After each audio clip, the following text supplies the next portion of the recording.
I was speechless with shock upon my husband's sudden revelation that he had demolished the house I grew up in. I had only just inherited the house and land following my father's death. My husband had always wanted to demolish my family home to build a duplex house in its place, and it seems he finally managed to do so by force. I was devastated and angrily cried over the destruction of my childhood home filled with precious family memories, but Joe just mocked me, saying, "It was hard to demolish it myself, but I'm satisfied with having cleared the land in the end." My name is Sarah. I am 27 years old, living with my husband Joe, who is 3 years older than me, and we do not have any children yet. Before we got married, I lived with my father in our family home while working. My mother passed away when I was in high school, and since then, it has been just my father and me supporting each other. I had planned to start working immediately after graduating from high school and managed to find employment at a local company as planned, where I am still working today. I find my job fulfilling, and the atmosphere at my workplace is positive. Although Joe can sometimes be unreliable, his kindness since our dating days and his willingness to help with household chores have made me satisfied with our life as a couple. However, the only problem I am facing is not getting along well with Joe's parents. At the beginning of our marriage, I hoped to become close with them as they would become my new family. But they didn't seem to welcome me warmly, always showing a cold attitude, and our relationship worsened rather than improved. Gradually, I became exhausted from trying to maintain a relationship with his parents and now try to keep my interactions with them as peaceful and minimal as possible. Thankfully, we didn't live with them nor see them often, which has been a relief. If we had lived together, it might have been stressful enough to affect my health. Moreover, having my father in the same city was a strong support for me. Despite my worries about the relationship with Joe's parents, I believed we had managed to avoid major troubles so far and hoped we could continue to have a peaceful married life. However, recently, my father passed away suddenly from an acute myocardial infarction, leaving me to lose my emotional support forever. The grief of suddenly losing my father was deep, and I found myself visiting the family home often after the funeral, crying alone. Yet, considering my job and life with Joe, I knew I couldn't mourn forever. It was only recently that I began to come to terms with my feelings. After my father's death, the now uninhabited family home and its land fell to me to inherit. My mother had already passed away, and since I have no siblings, my father's estate naturally passed to me. After completing the inheritance procedures for the land, Joe and I started discussing the future of our home. My father had told me before he passed, "Sarah, after I'm gone, you can use this house and land however you wish." Therefore, the future of the now vacant family home was up to me to decide. That house was a precious place where our family had spent time together, filled with countless memories. For this reason, I had no intention of selling the land or demolishing the house at this time. Although it would incur property taxes, I wanted to maintain the status quo for the time being, occasionally cleaning the house and reminiscing about the time spent with my family in front of my parents' photographs. However, Joe had a different opinion. He was pleased as if the inheritance was his own, saying, "It's a waste to leave it as it is. You've acquired good land, so you should make effective use of it as soon as possible." Joe was eager to use the land where my family home stood, and our views were completely at odds. Indeed, the family home was conveniently located within a proper distance from the station, surrounded by facilities like shopping centers, making it geographically attractive. The house, built before I was born, also showed its age and some parts were deteriorating. However, one of the options I considered for the future was to renovate this house if we had children. So, I just couldn't accept Joe's proposal. The reason was his attitude of treating my family home as if it were his own property and pushing things forward forcefully. Additionally, my in-laws shared the same stance upon hearing about the house. Discussions had been had multiple times as if the entire in-law family would eventually move to that land, making me, the heir, feel left out. Seeing Joe and my in-laws getting overly excited made me fear that the house would be handled carelessly if things continued this way. Therefore, I emphasized to Joe time and again, "Listen, that house and land are mine, not yours or your parents'. So, please don't proceed with any plans on your own."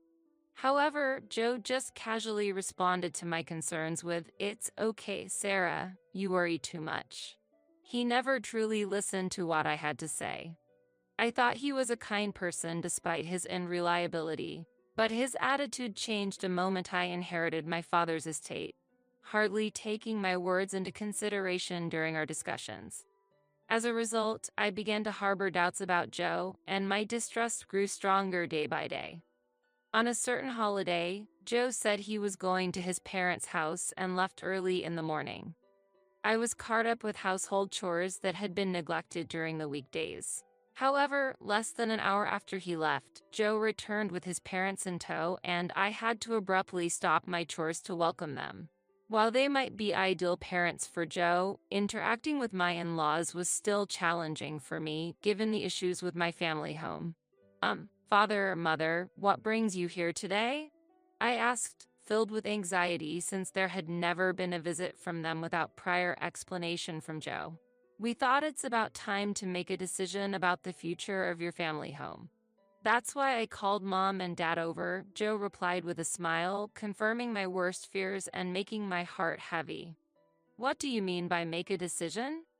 "I've always told you that I wish to keep things as they are," I stated clearly, only for Joe to immediately counter, "I've told you it's a waste. That's why I want to demolish your house and build a new duplex house there so we can live with Mom and Dad." "What?" I couldn't hide my shock at his sudden proposal, but quickly voiced my opposition. "What are you talking about? I absolutely cannot agree with that. I've told you before not to proceed with any plans without my consent." No matter how much I resisted, Joe and his parents just looked at me with surprise. Then the father-in-law, with a sigh of exasperation, said, "Leaving such a wonderful piece of land unused is a waste. You should seriously consider what Joe is saying. A wife should obey her husband." I didn't have the courage to point out that Joe had never seriously considered my opinions. His parents loved him deeply, and it was natural for them to side with their son. Their unconditional support for him was a testament to their deep affection. Moreover, the father-in-law in particular held on to outdated values, believing firmly that a woman should obey a man. In his view, the hierarchy within the family was clear, and the wife was expected to follow her husband's instructions. Thus, if I expressed opposition to Joe's proposals or demands, I was inevitably faced with harsh reprimands. To him, how a daughter-in-law could speak in such a manner was unthinkable. My mother-in-law, choosing her words more carefully, said, "Sarah, we're getting older and we might need care in the future. Considering our future lives, living under the same roof as Joe and you would be ideal. That way, we can have peace of mind knowing you're close by." However, behind her calm expression, I sensed an expectation for me to take on the household chores and daily tasks that come with living together. At that moment, with her husband present, she maintained her facade, smiling gracefully as she played the role of the ideal wife. But I knew from experience that whenever he was not around, her attitude towards me would change dramatically, becoming sarcastic, and the kindness she showed then would disappear. When alone with my mother-in-law during visits to their home, she would often make unnecessary comments like, "Haven't you had children yet?" Or "I want to see my grandchildren soon," and try to dump household chores on me, citing her age as a reason for being unable to move around easily. If I ever refused, she would persistently criticize me, saying, "Respecting your elders is the most basic principle. Can't you even follow that simple rule? What kind of environment did you grow up in?" Because of the constant unpleasant behavior from my in-laws, the thought of living under the same roof with them was unbearable. That house is a place filled with precious memories of living with my parents for many years. So, I have no intention of demolishing it. Please, leave it as it is for now. I repeatedly pleaded, with no intention of changing my mind. Yet, Joe and his parents showed no signs of giving up easily. Such a stubborn daughter-in-law. Considering the future, we should build a duplex house to live together. Your parents are no longer in this world, so you should dedicate yourself to us now, my mother-in-law said, dismissively regarding my parents with her words. I managed to compose my expression despite almost frowning at that statement. Ultimately, that day ended with both parties merely asserting their opinions, leading to no substantial dialogue, and my in-laws left somewhat disgruntled. From then on, Joe and I continued to have disagreements about my family home and its land. The current house is too small, and considering the possibility of having children in the future, wouldn't it be better to build a bigger house? Joe consistently insisted on building a duplex house, refusing to budge from his position. Behind his argument, it was clear that he was using the prospect of children as an excuse, when in reality, he wanted to live comfortably in a spacious house with his parents. While I could understand the desire to live with one's biological parents from a future perspective, I never gave a positive response to it. I was convinced that living together with my in-laws would inevitably lead to more troubles. Therefore, aside from the demolition of my family home, I strongly opposed the duplex house idea every time it came up.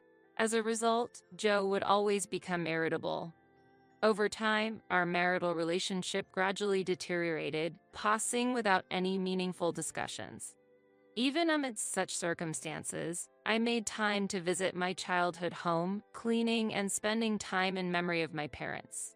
However, as work became busier, I couldn't visit it for about a month. Consequently, I decided to move my parents' portraits to our current residence. I hadn't mentioned moving the portraits to Joe. Recently, our conversations had quickly turned into arguments, so I decided to keep this matter to myself. However, this decision would later prove to be the right move for me. After a busy period at work ended, I was looking forward to relaxing the following weekend. I was expecting a peaceful break, but that morning, my in-laws appeared at our house without any notice.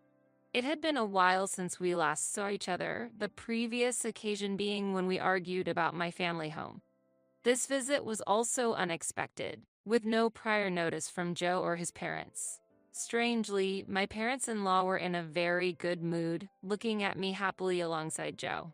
"Today, we have something important to tell you, Sarah," said my mother-in-law with a smile. I had a feeling that this news wouldn't be good for me. "What is it?" I asked. Joe stood in front of me and calmly announced, "I've already demolished your family home." I was speechless with shock at that moment. The statement seemed like a bad joke, but seeing Joe and my in-laws smiling smugly forced me to accept the harsh reality. "Why would you do such a thing?" I demanded, but Joe continued to laugh off my question with a calm demeanor, as if mocking me. Astonishingly, Joe had demolished my family home without my knowledge or permission during the month when I was too busy with work to visit.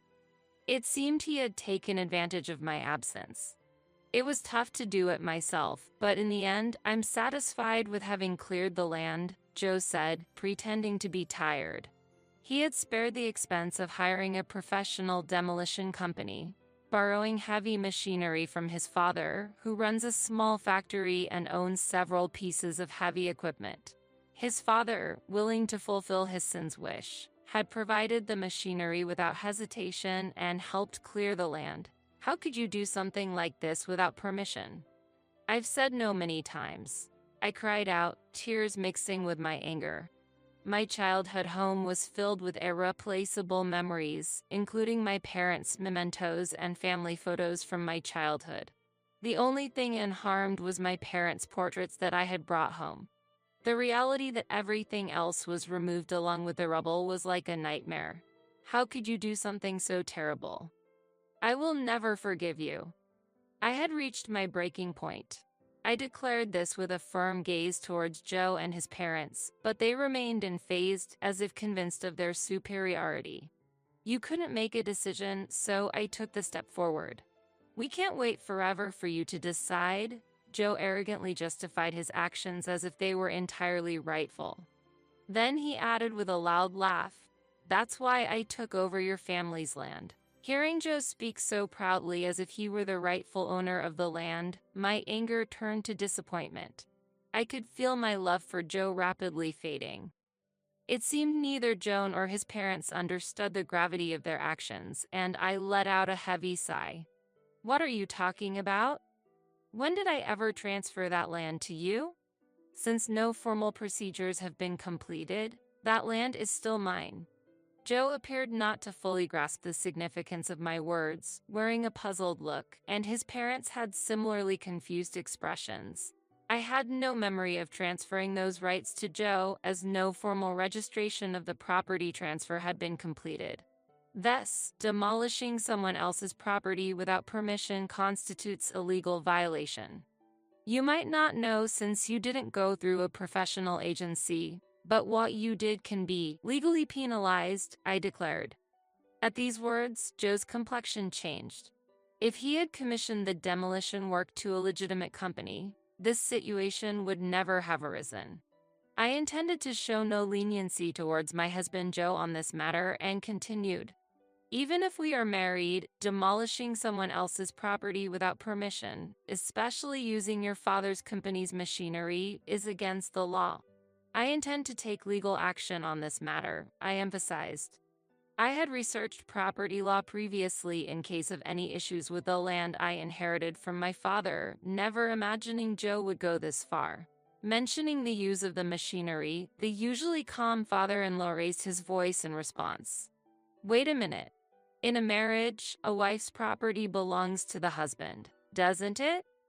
So, the logic that demolishing that house constitutes a crime doesn't hold up. I'll repeat, I am the rightful owner of that house, not Joe. I neither agreed to its demolition nor was I informed about such plans. What he did is clearly illegal, and I will be reporting this to the police. I cannot just stand by silently after you destroyed my cherished home without permission." My calm response left my father-in-law speechless. It seemed he had underestimated the seriousness of the issue. Even if he lent the company's machinery for Joe to demolish the house, he hadn't expected me to take legal action against Joe, thinking that clearing the land would somehow make everything all right. Reporting Joe to the police. "You are his wife? Thinking about such a terrible thing seriously is problematic, isn't it?" My mother-in-law exclaimed in panic, replacing my silent father-in-law. "The real problem is you demolishing someone's house without permission. This isn't the kind of issue that can be resolved by hiding behind our marital status," I countered calmly. Then I pulled out my smartphone and showed Joe the screen where I had searched for legal information. The screen displayed details about the crime Joe had committed. "Your actions constitute criminal damage to property. This means a prison sentence without a fine, and you will be going to jail." Going to jail. His father panicked, and his mother let out a small scream. "Wait, please, think it over. We're married," Joe said, turning pale and clinging to me. However, I firmly pushed him away, saying, "Don't use the fact that we're married as an excuse. Because of you, my childhood home no longer exists. You destroyed all its memories. I'll be contacting the police now," I stated clearly, deciding to report to the police on the spot. At that moment, Joe seemed to finally understand the seriousness of his actions. "I'm going to be arrested." "No way," he muttered in a trembling voice, collapsing in despair in front of me. Later, Joe was arrested, and I moved out of the house we shared to find a new place near where my family home once stood. Although I initially thought about divorce immediately, Joe refused, leading to prolonged negotiations through legal professionals. Thus, I considered a mediated divorce through family court. In the meantime, I hired lawyers and a private investigator to gather information on Joe's actions and background. The collected information revealed that Joe had frequently visited nightlife districts for years and had multiple loans hidden from me. It appeared he had been anticipating inheriting my estate from my father to settle his debts using my assets. Hearing this truth left me speechless. Furthermore, Joe had discussed this debt issue with his parents, and unbelievably, they had become guarantors out of love for their son. After Joe's arrest, the repayment of the debt began to falter, and my in-laws were chased to fill the gap. Out of the blue, I received a desperate call from my mother-in-law. "Sarah, please help," she pleaded over the phone. When I asked why, she directly sought financial assistance. The pressure to repay Joe's debts had increased, and they were struggling to make ends meet. "Sarah, you have the inheritance left by your father, right? Could you possibly share some of that money with us?" was her audacious request. I couldn't bring myself to seriously consider such an unreasonable request and coldly refused, saying, "That's impossible. Please resolve this issue yourselves before ending the call." Anticipating further calls, I decided to block my in-laws' number at that moment.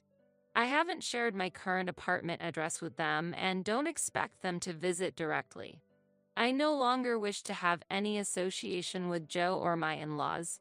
Receiving the call from her only intensified my desire to sever ties with Joe swiftly, leading me to file for a mediated divorce. As a result, the mediation was successful, and we were officially divorced. Later, I learned that my in-laws had to sell their home and the factory managed by the father-in-law, using the proceeds to pay off the debt. They have since moved to a small apartment in the countryside and are living a modest life. Years have passed, and although Joe was released from prison after serving his sentence, his criminal record has hindered his job search. It seems he has resorted to committing petty crimes like shoplifting and was arrested again. Hearing this, I felt nothing but disdain. I harbored no sympathy for him. After separating from Joe, I utilized the land that he had cleared to secure a steady income, leading a peaceful life. Thanks to the inheritance from my father, I won't face financial difficulties living on my own in the future. Nonetheless, I plan to continue working. Now that I no longer have any ties to Joe or his parents, I can devote even more to my work without any worries. I'm not considering remarriage at the moment, so I plan to focus on my career and enjoy my independent life for a while. Alright, finally managed to deliver. I'm glad I made it in time for this mince delivery. My name is Maggie. Since I was a child, I've loved drawing in sketchbooks with crayons and colored pencils, and that hobby has continued into my adulthood. When I was a student, I worked part-time drawing illustrations, which has become the foundation for my current career. Now, I'm enjoying a freelance life, drawing illustrations at my own pace. In addition to illustrations, I also create small comics depicting the daily lives of modern women in fashion magazines. I've heard encouraging words from my editor, like, "Maggie's drawings get a lot of positive reactions from our readers."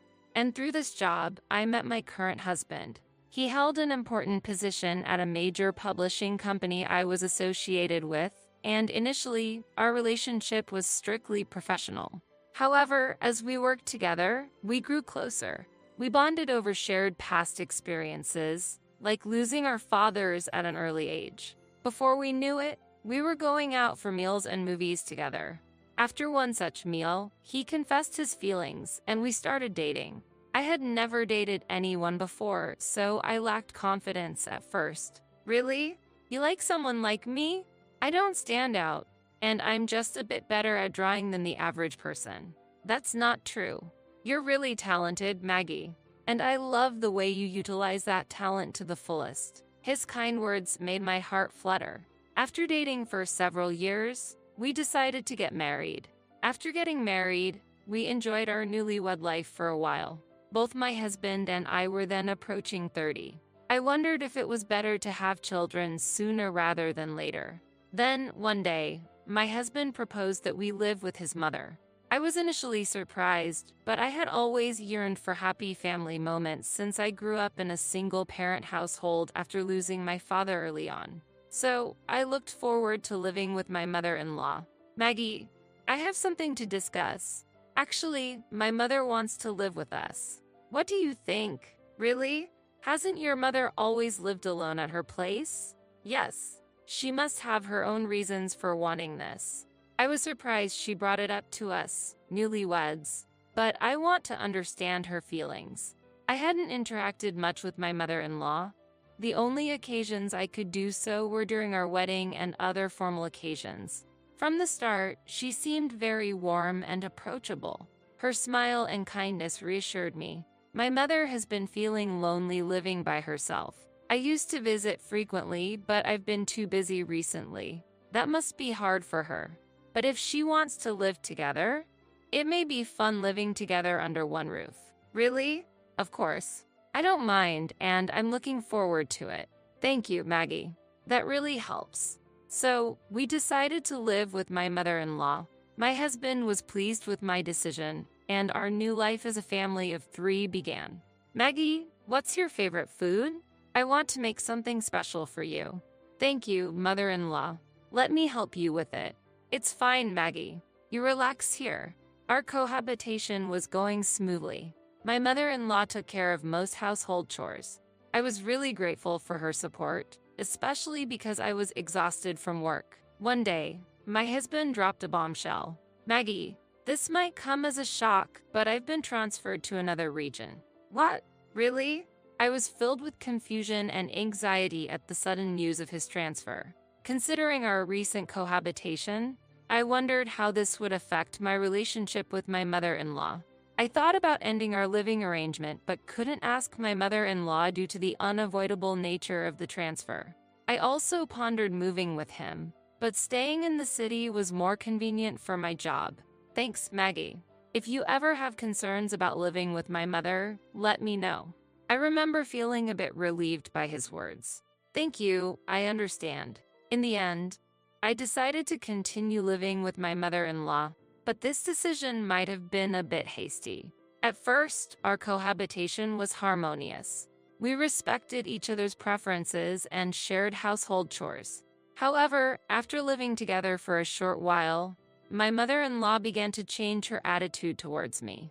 She assumed I wasn't doing anything. Maggie, shouldn't you help out a bit more around the house? I'm sorry, I'm quite busy right now. I'm working on this tablet. You say such things, but you're just holed up in the house doing nothing. Even if you draw on that thing, there's no way you can make money from it. No, actually, I work using this tablet, and I support our household with my income. I've explained many times that I work from home, but my mother-in-law didn't believe me.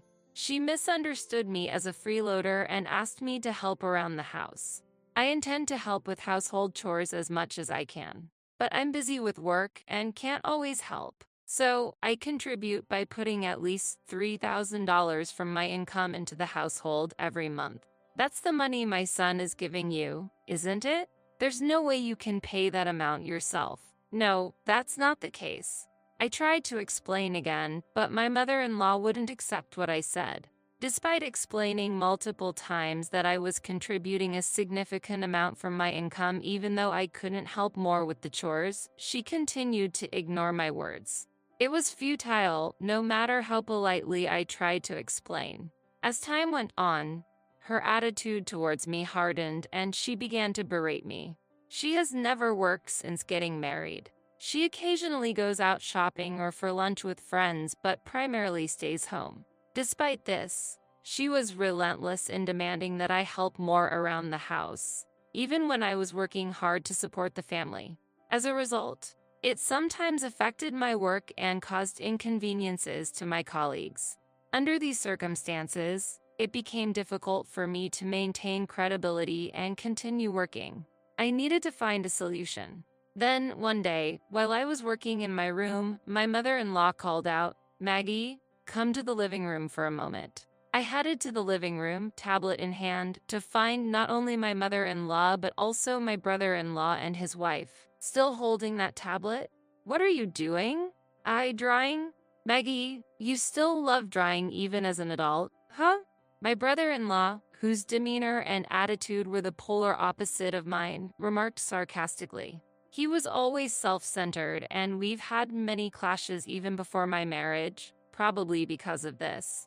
I'm actually working on this tablet right now. Work? You're just doodling, right? LOL. My sister-in-law, with her usual domineering attitude, always looked down on me and threw snide remarks. No, I'm drawing as a job. We heard from our mother that you can't do household chores or work properly. So, can't you just leave this house? From now on, we're going to live with Mom. They ridiculed and berated me. My mother-in-law looked pleased with the scene. It hurts to be treated this way by family. Since I had urgent work to do, I needed to focus on my tasks. But my mother-in-law didn't like my attitude. Why are you ignoring me? How rude, especially with that tablet. She yelled. Wait, mother-in-law, what are you? Suddenly, she snatched the tablet from me and slammed it on the floor. Why would you do that? To add insult to injury, my brother-in-law and his wife gleefully stomped on the tablet. The tablet screen cracked in several places, and it wouldn't even turn on.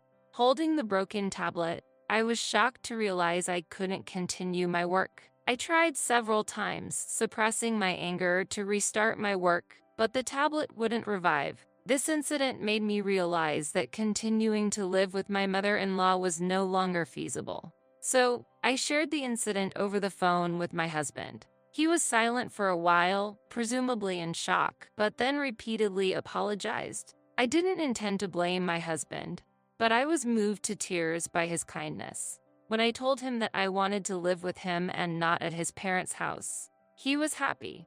I had previously been worried about living in a remote location due to his transfer, but now I felt that being with him was more important. After deciding to move out, I immediately started preparing to relocate. But during this busy time, a surprising event occurred. Suddenly, my mother-in-law, brother-in-law, and his wife came to see me. Why are you here all of a sudden?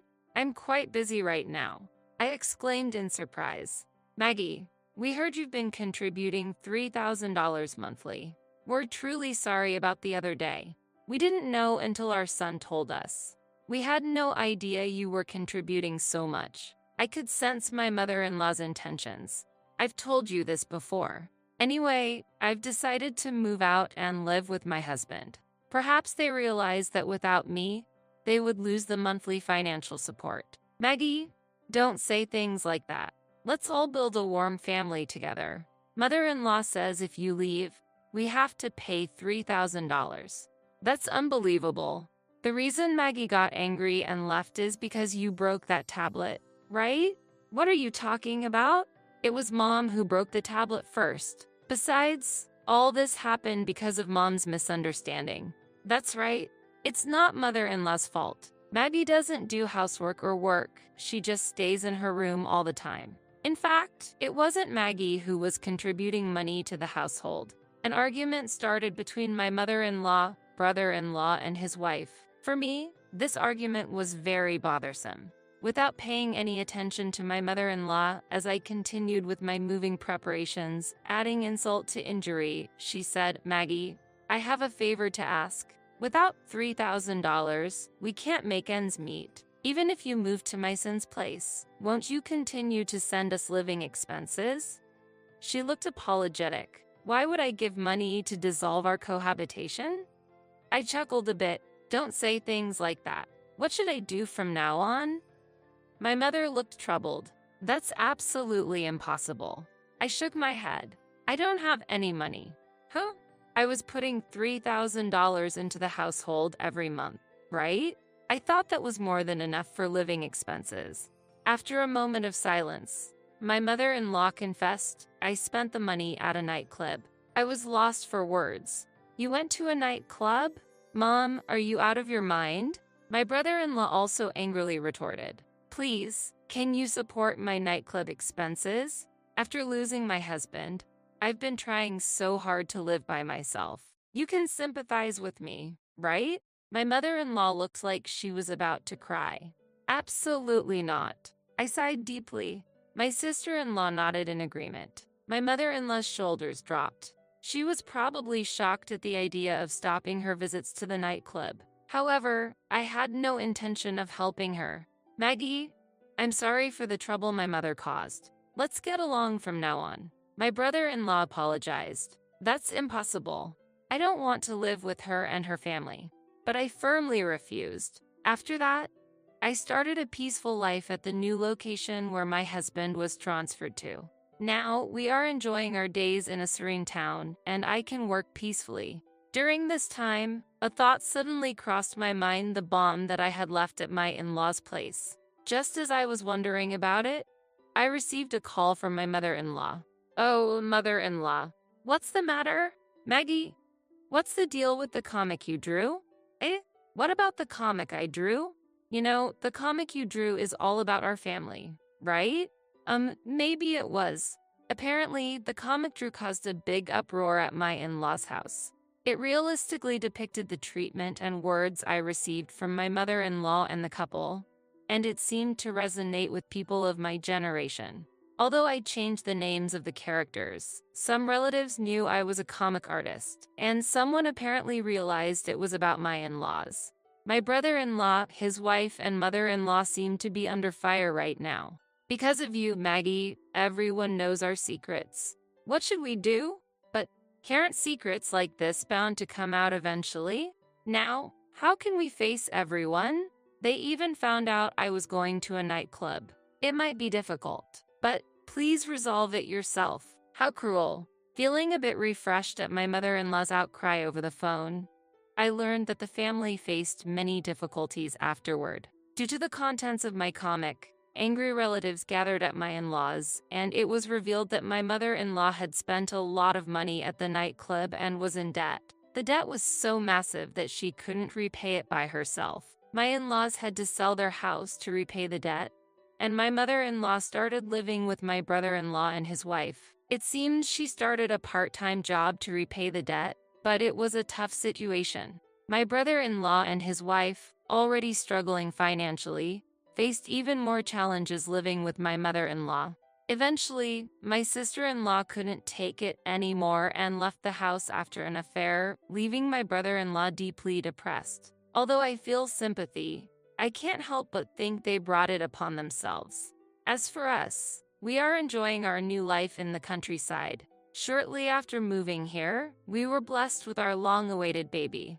Initially, I was anxious about moving from the city to the countryside, but this area, blessed with beautiful nature, has become an ideal living environment. With the stress gone, we are enjoying a comfortable life. Furthermore, my previous comic was well received, leading to a new fashion magazine job, so both my personal and professional lives are progressing smoothly. I can't help but feel grateful to my mother-in-law and her family for the opportunity to move forward.